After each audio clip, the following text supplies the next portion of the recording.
Hello dear candidates,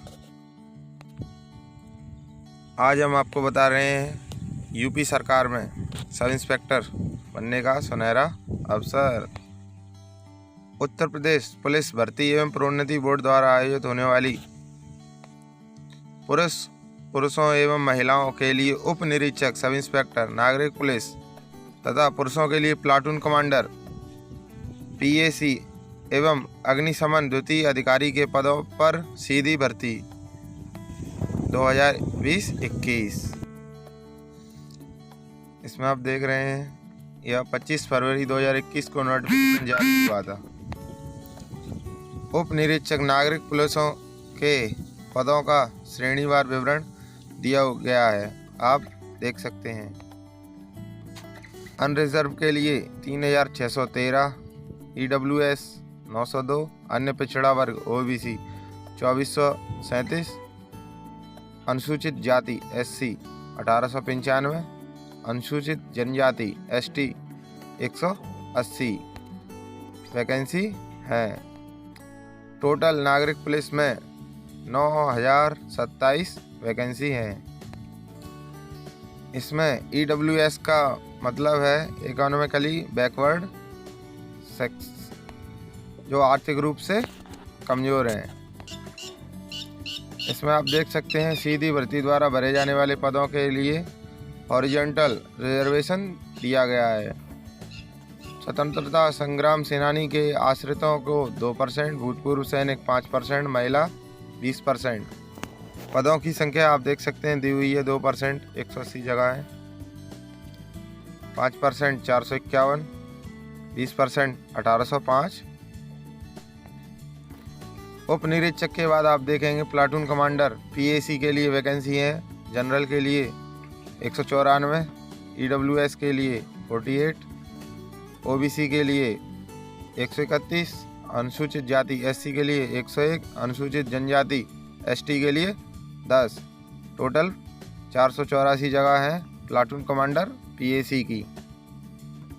सीधी भर्ती में इसमें जो हॉरिजॉन्टल रिजर्वेशन दिया गया आप देखेंगे, स्वतंत्रता संग्राम सेनानी के आश्रितों को 2%, भूतपूर्व सैनिक को 5%। पदों की संख्या भी दी हुई है 2% मीन्स 10, 5% मीन्स 24। अग्निशमन द्वितीय अधिकारी यह इसमें तीसरी वैकेंसी है, जिसमें पदों की संख्या दी हुई है। जनरल के लिए 10, EWS के लिए 2, OBC के लिए 6, SC के लिए 5, ST के लिए 0। इसमें ST के लिए कोई भी वैकेंसी नहीं है। अग्निशमन द्वितीय अधिकारी के लिए इसमें टोटल वैकेंसी है 23। इसमें रिजर्वेशन दिया गया है स्वतंत्रता संग्राम सेनानी के आश्रित 2%, पदों की संख्या 0, भूतपूर्व सैनिक को 5%, पदों की संख्या 1। इसमें आप देखेंगे ऑनलाइन आवेदन करने के लिए समय सारणी दी हुई है। आवेदन प्रारंभ होने की तिथि है 1 अप्रैल 2021 और इसका लास्ट डेट है फॉर्म भरने की 30 अप्रैल 2021 रात्रि 12 बजे तक। इसमें आप देखेंगे उप निरीक्षक नागरिक पुलिस, प्लाटून कमांडर पीएसी एवं अग्निशमन द्वितीय अधिकारी के पद पर चयन अभ्यर्थी के लिखित परीक्षा में प्राप्त प्रसामान्यीकृत अंकों के श्रेष्ठता क्रम एवं उसके आवेदन पत्र में अंकित प्रथम नाम, द्वितीय तृतीय वरीयता क्रम के आधार पर किया जाएगा। इसमें आपको जब आप ऑनलाइन फॉर्म भरेंगे तो आपको चॉइस फिलिंग करनी होगी। आप सबसे पहले ज्वाइनिंग किस में लेना चाहते हैं, नागरिक पुलिस, प्लाटून कमांडर, अग्निशमन द्वितीय अधिकारी, इस तरह आप इसमें ऑर्डर ऑफ प्रेफरेंस वरीयता क्रम चुनेंगे, जिसके आधार पर आपको इसमें ज्वाइनिंग मिलेगी। ऑनलाइन आवेदन करने की आप अंतिम तिथि देख रहे हैं 30 अप्रैल 2021 तक आपको आवेदन करना है। आवेदन शुल्क, इसमें आप जब ऑनलाइन फॉर्म भरेंगे तो आपको इसके लिए फ़ीस 400 रुपये निर्धारित किया गया है। आपको इसमें 400 रुपये का फॉर्म भरना है। अर्हताएँ इसके लिए अन्य शर्तें, राष्ट्रीयता, भारत का नागरिक हो, आप देख रहे हैं अन्य चीज़ें हुई दी गई हैं। शैक्षणिक क्वालिफिकेशन, शैक्षिक अर्हता मीन्स एजुकेशनल क्वालिफिकेशन आप देखेंगे। प्लाटून कमांडर नागरिक पुलिस प्लाटून कमांडर पीएसी पद के लिए भारत में विधि द्वारा स्थापित किसी विश्वविद्यालय से स्नातक उपाधि आपको ग्रेजुएट होना है या सरकार द्वारा उसके समकक्ष मान्यता प्राप्त कोई अर्हता में ग्रेजुएशन के जो भी समकक्ष है उसके इक्वल है जो सरकार द्वारा दी गई है, आप उसके आधार पर भी यह फॉर्म भर सकते हैं। मीन्स आपको ग्रेजुएट होना है। अग्निशमन द्वितीय अधिकारी पद के लिए आपको विज्ञान में स्नातक उपाधि मीन्स आपको साइंस ग्रुप से स्नातक उपाधि होना आवश्यक है। विज्ञान ग्रुप साइंस ग्रुप के अलावा अन्य कोई ग्रेजुएट किया हुआ व्यक्ति अग्निशमन द्वितीय अधिकारी पद के लिए नहीं चुना जाएगा। इसके लिए आपको विज्ञान में ही स्नातक होना आवश्यक है। इसमें आप टिप्पणी मुख्य पॉइंट को देखेंगे। आवेदन करने की अंतिम तिथि तक अभ्यर्थी को अपेक्षित शैक्षिक अर्हता अवश्य धारित करनी चाहिए तथा उसकी अंक तालिका अथवा प्रमाण पत्र उसके पास उपलब्ध होने चाहिए। अपेक्षित शैक्षिक अर्हता हेतु परीक्षा में सम्मिलित हुए अथवा सम्मिलित होने वाले अभ्यर्थी पात्र नहीं होंगे। इसमें आप इस टिप्पणी का मतलब है जो लोग अपने ग्रेजुएशन के लास्ट ईयर में वह यह फॉर्म नहीं भर सकते, जो अपने ग्रेजुएशन 30 अप्रैल 2021 से पहले पूर्ण कर सकते हैं या जिनकी हो जाएगी, सिर्फ वही यह फॉर्म भर सकते हैं। टिप्पणी 2 को देखेंगे। आवेदन पत्र में प्रदर्शित शैक्षिक अर्हता की यथार्थता, शुद्धता एवं समकक्षता को सिद्ध करने के लिए अभिलेखीय साक्ष्य प्रस्तुत करने का दायित्व अभ्यर्थी का होगा। इस संबंध में बोर्ड का निर्णय अंतिम होगा। जो लोग 30 अप्रैल 2021 से पहले ग्रेजुएट हो जाएंगे वह यह फॉर्म भर सकते हैं। वह यूपी सरकार में उप निरीक्षक के पद पर तैनात हो सकते हैं। अन्य चीज़ भी आप देख रहे हैं, अधिमानी अर्हताएं आप देख सकते हैं स्क्रीन पर दी हुई हैं। एज यूपीएसआई के लिए आप आयु को देखेंगे। भर्ती के लिए आवश्यक है कि अभ्यर्थी ने दिनांक 1/7/2021 को 21 वर्ष की आयु पूर्ण कर ली हो। इसका मतलब है अभ्यर्थी 1 जुलाई 2021 को 21 साल का जरूर होना चाहिए और 28 वर्ष से अधिक आयु पूर्ण न की हो। मीन्स उनकी आयु 1 जुलाई 2021 को 28 वर्ष से कम होना आवश्यक है। 28 वर्ष से अधिक वाले व्यक्ति यह फॉर्म नहीं भर सकते। इसमें आपको आपकी सुविधा के लिए डेट ऑफ बर्थ भी दी गई है। जिन लोगों की डेट ऑफ बर्थ इन दी हुई डेट ऑफ बर्थों के बीच में आती है वह यह फॉर्म भर सकते हैं। अभ्यर्थी का जन्म दिनांक 1/7/1993 से पूर्व तथा दिनांक 1/7/2020 के पश्चात ना हुआ हो। आप देख सकते हैं इसमें डेट ऑफ बर्थ दी हुई है। जिन लोगों की डेट ऑफ बर्थ इनके बीच में आती है केवल वही यह फॉर्म भरें, उनके अलावा किसी और का यह फॉर्म नहीं भरेगा। इसमें आप देखेंगे एज रिलैक्सेशन, परंतु यह कि अनुसूचित जाति, अनुसूचित जनजाति और ऐसी अन्य श्रेणियों के अभ्यर्थियों की दशा में उच्चतर आयु सीमा उतने वर्ष अधिक होगी जितनी रिक्तियों की अधिसूचना के समय अधिनियम में और लागू सरकारी आदेशों में विनिर्दिष्ट किए जाए। मीन्स SC/ST को जो एज में आयु में छूट मिलेगी उसके आधार पर अगर उनकी आयु 28 वर्ष से अधिक है तो वह भी यह फॉर्म भर सकते हैं। यूपीएसआई के लिए आपका चरित्र, अभ्यर्थी का चरित्र ऐसा होना चाहिए कि वह सरकारी सेवा में सेवा आयोजन के सभी प्रकार से उपयुक्त हो सके। नियुक्त प्राधिकारी इस संबंध में अपना समाधान कर लेंगे। यूपीएसआई के लिए वैवाहिक परिस्थिति आप देख सकते हैं इसमें दी हुई है। किसी भी पुरुष का 2 महिलाओं से, जीवित महिलाओं से शादी नहीं होनी चाहिए, महिला या पुरुष किसी से भी, तो वह यह फॉर्म भर सकते हैं। शारीरिक स्वस्थता, आपको स्वस्थ होना चाहिए, आपको किसी भी बीमारी शारीरिक और मानसिक रूप से नहीं होना चाहिए। आप इसमें देख सकते हैं स्क्रीन पर दिया गया है नोटिस में। भर्ती प्रक्रिया आप देखेंगे। यह चयन उत्तर प्रदेश उप निरीक्षक और निरीक्षक नागरिक पुलिस सेवा नियमावली 2015 सप्तम संशोधन 2020 के अधीन किया जाएगा। यूपीएसआई के लिए आप देखेंगे सिलेबस दिया गया है। ऑनलाइन लिखित परीक्षा के लिए सिलेबस दिया गया है, आप स्क्रीन पर देख रहे हैं। इसमें आपको सामान्य हिंदी 100 अंक, मूल विधि, संविधान, सामान्य ज्ञान 100 अंक, संख्यात्मक एवं मानसिक योग्यता परीक्षा 100 अंक, मानसिक अभिरुचि परीक्षा, बुद्धिलब्धि परीक्षा, तार्किक परीक्षा 100 अंक। इस सिलेबस में आप देखेंगे आपको 100 नंबर की हिंदी है, 100 नंबर में आपका मूल विधि संविधान है, 100 नंबर में आपका क्वांटिटेटिव मैथमेटिक्स है और 100 नंबर में आपकी रीजनिंग है। इस परीक्षा के लिए आपको 2 घंटे का समय 120 मिनट दी जाएंगी। आपको 2 घंटे में यह हल करना है। ऑनलाइन परीक्षा आप देख सकते हैं, इसमें अन्य शर्तें दी हुई हैं। नॉर्मलाइजेशन किया जाएगा, जब रिजल्ट आएगा तो उसमें नॉर्मलाइजेशन भी किया जाएगा। इसमें आप तीसरे पॉइंट को देखेंगे ध्यान से। सेवा नियमावली में 7वें संशोधन के अनुसार ऑनलाइन लिखित परीक्षा के प्रत्येक विषय में आपको कम से कम 35% अंक और कुल 50% अंक प्राप्त करने में विफल रहने वाले अभ्यर्थी भर्ती के लिए पात्र नहीं होंगे। मीन्स हर स्टूडेंट को दिए गए ऊपर 4 सब्जेक्ट में से 35% प्रत्येक में लाने हैं और उनका टोटल 400 में से आपको कम से कम 50% अंक, मीन्स आपको जो भी हाईएस्ट नंबर होंगे, जैसे कि हाईएस्ट नंबर 400 ही हैं तो आपको कम से कम 200 नंबर लाने होंगे। 200 नंबर से कम, 200 नंबर से अधिक, 200 नंबर तक लाने वाले व्यक्तियों को भर्ती के लिए पात्र नहीं हो पाएंगे। तो आपको इसमें एक अच्छा स्कोर ही करना पड़ेगा, तब आप यूपीएसआई में भर्ती हो पाएंगे। इसमें आप अन्य पॉइंट को भी देख रहे हैं, आप देख सकते हैं।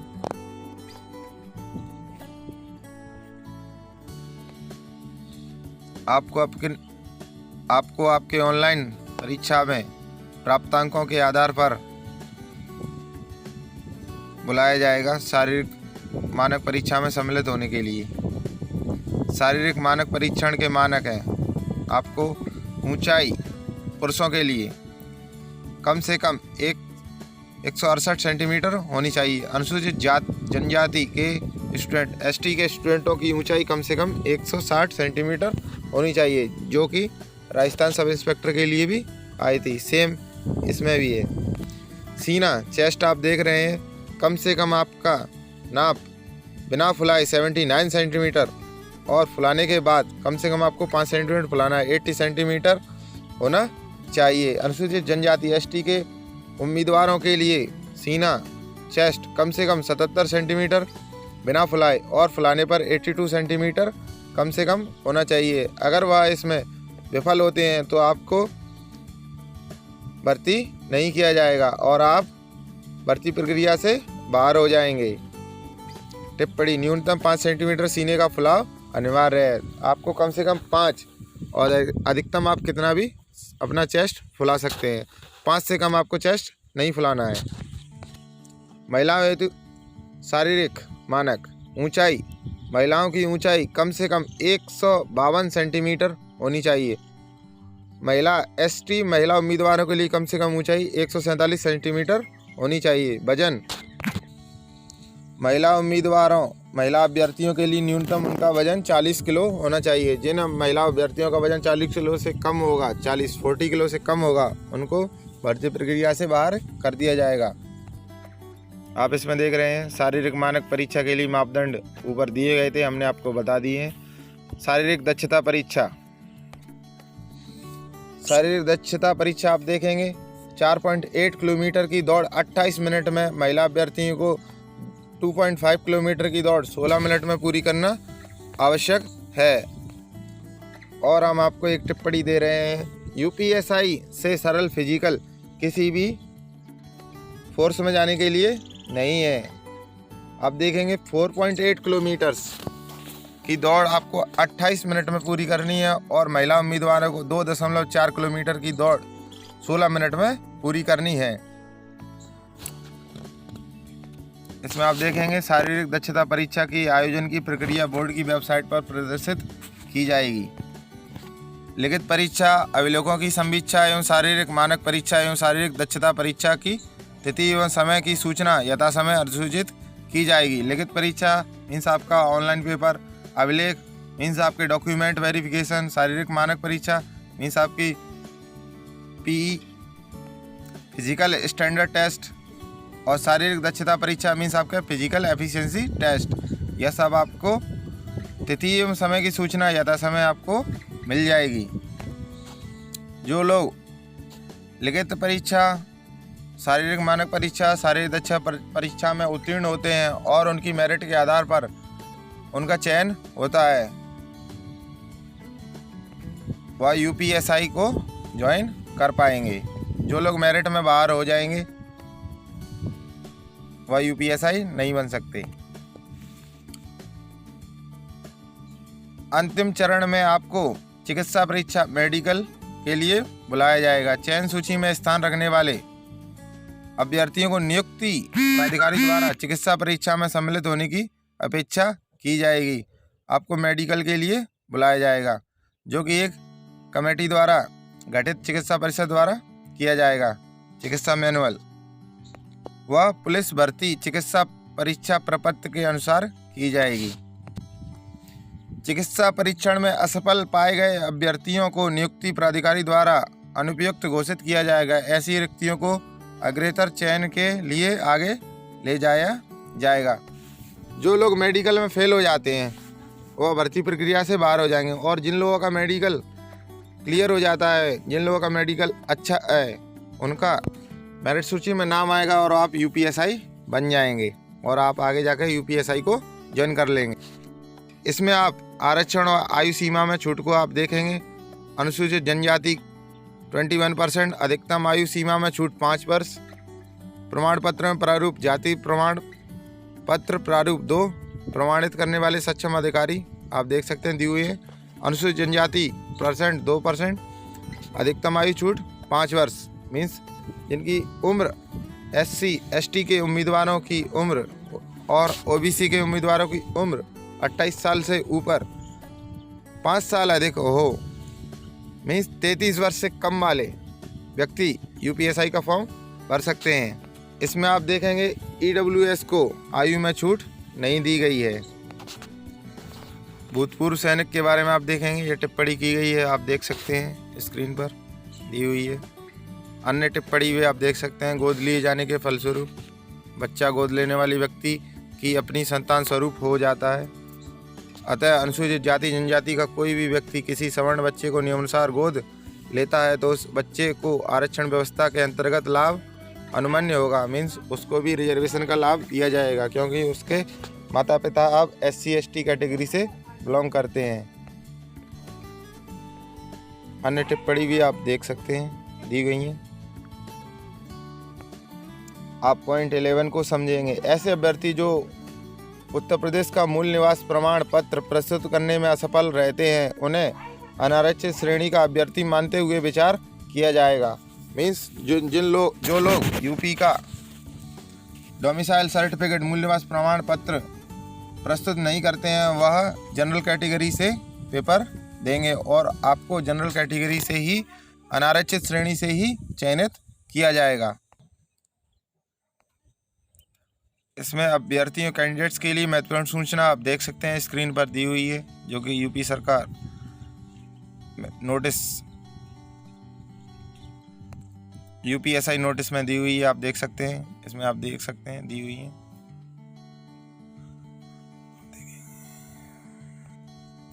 फॉर्म में स्कैन करके अपलोड करने हेतु अभ्यर्थी की नवीनतम और आवश्यक रंगीन फोटो और हस्ताक्षर। इसमें आपको अपनी फ़ोटो 3 मंथ से पुरानी नहीं लगानी है, आपको अपनी नई फ़ोटो ही लगानी है जो कि वाइट बैकग्राउंड में होनी चाहिए, जिसमें आपका नाम और डेट मेंशन हो। फोटोग्राफ कलर होगा, आप देख सकते हैं दी हुई है। ऑनलाइन आवेदन की प्रक्रिया आप देख सकते हैं इसमें दी हुई है। आप uppbpb.gov.in पर जाकर ऑनलाइन फॉर्म भर सकते हैं। इसमें सबसे पहले आपको कैंडिडेट रजिस्ट्रेशन करना होगा, रजिस्ट्रेशन स्लिप आएगी आपकी। द्वितीय चरण में आपको अपनी शैक्षणिक अधिमानी अर्हता संबंधी जानकारी भरना होगा। तृतीय लास्ट चरण में आपको पेमेंट करना होगा। इसके साथ ही आपका ऑनलाइन फॉर्म भर जाएगा। इसमें अपलोड किए जाने वाले डॉक्यूमेंट्स के बारे में आप देख सकते हैं, रंगीन फ़ोटो, हस्ताक्षर के बारे में। नामांकन के लिए फ़ोटो 6 महीने के भीतर लिया गया होगा। मीन्स आपका फ़ोटो 6 महीने से पुराना नहीं होना चाहिए। सफ़ेद या हल्के ग्रे रंग की सादी पृष्ठभूमि आवश्यक है। मीन्स आपका वाइट बैकग्राउंड में फ़ोटो होना चाहिए। आपके दोनों कान दिखने चाहिए। अन्य पॉइंट्स भी आप देख सकते हैं। इसमें आप एक महत्वपूर्ण बात देखेंगे, एक बार आवेदन सबमिट करने के पश्चात उसमें कोई संशोधन नहीं किया जाएगा। अभ्यर्थी की पात्रता आवेदन पत्रों को स्वीकार करने अथवा अस्वीकार करने, मिथ्या जानकारी के लिए शास्त्री के तरीके, परीक्षाओं के आयोजन व परीक्षा केंद्र के आवंटन संबंधी सभी मामलों में बोर्ड का निर्णय अंतिम एवं बाध्यकारी होगा। मीन्स बोर्ड का जो भी निर्णय होगा वह अंतिम एवं बाध्यकारी होगा। इसके अलावा कोई भी निर्णय नहीं दे सकता है। ऑनलाइन परीक्षा का लिखित पाठ्यक्रम हमने आपको पहले हमने आपको बताया था इसमें कितने क्वेश्चन आएंगे। अभी आप देखेंगे इसका सिलेबस दिया गया है। सामान्य हिंदी का सिलेबस आप देखेंगे स्क्रीन पर आ रहा है। यह सिलेबस की लिंक हम अपने वीडियो के डिस्क्रिप्शन में भी देंगे, आप वहां से इसको डाउनलोड कर सकते हैं। पूरे नोटिफिकेशन के अंत में आपका सिलेबस दिया गया है जो कि यूपीएसआई पेपर में आएगा।